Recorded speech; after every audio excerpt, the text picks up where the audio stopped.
au milieu de la nuit. Référence biblique Matthieu 25, du verset 1 au verset 13. Acte 16, verset 25. Le milieu de la nuit est un temps où il existe des mouvements différents et qui sont très importants. Les activités humaines sont réduites et c'est le moment du sommeil pour la plupart des hommes. Cependant, dans le monde spirituel, il y a une activité intense pour la mise en place des plans sataniques, ceci malgré la différence des fuseaux horaires. Dans les temps où nous sommes, en tant que veilleurs, sentinelles, nous devons nous réorganiser car les défis sont très importants. L'impact de la prière du milieu de la nuit. L'adversité s'est manifestée dans la journée. Paul et Silas furent jetés dans la prison, bien enchaînés, avec aucun espoir de libération. Leur sort était scellé.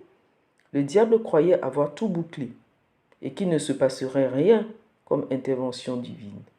Nous devons savoir qu'il existe un lien entre nous et le ciel. Toute action sur la terre a un impact dans le ciel. Les apôtres étaient conduits par le Saint-Esprit.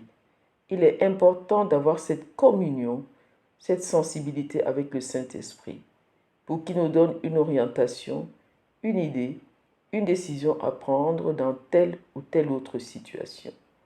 Le Saint-Esprit nous conduit à faire des prières parfaites, adaptées à la situation. Vers le milieu de la nuit, la prière et la louange de deux personnes ont produit un impact sur la terre. Il y a eu un grand tremblement qui a produit que les fondements de la prison furent ébranlés. Les portes s'ouvrirent, les liens des prisonniers rompus. Au moment où le diable croyait que Paul et Silas seraient endormis, assommés par l'épreuve qui leur arrive, surprise totale, les missiles sont envoyés dans son camp et l'effet est immédiat. Le diable sait qu'aujourd'hui beaucoup de chrétiens sont dans la distraction. L'esprit de sommeil, le manque de prière de foi font passer tout le reste avant Dieu. La parole de Dieu dans 1 Pierre 5, verset 8, nous dit que le diable rôde. C'est une activité incessante. Ses agents aussi. Paul et Silas ont mis en pratique les principes de la prière. Ils ont prié en unité. Ils étaient en accord. Ils ont mis leurs différences de côté. Ils avaient un objectif à atteindre, la gloire de Dieu. Les résultats furent immédiats. Et il s'est passé que dans la famille, il y a eu des conversions.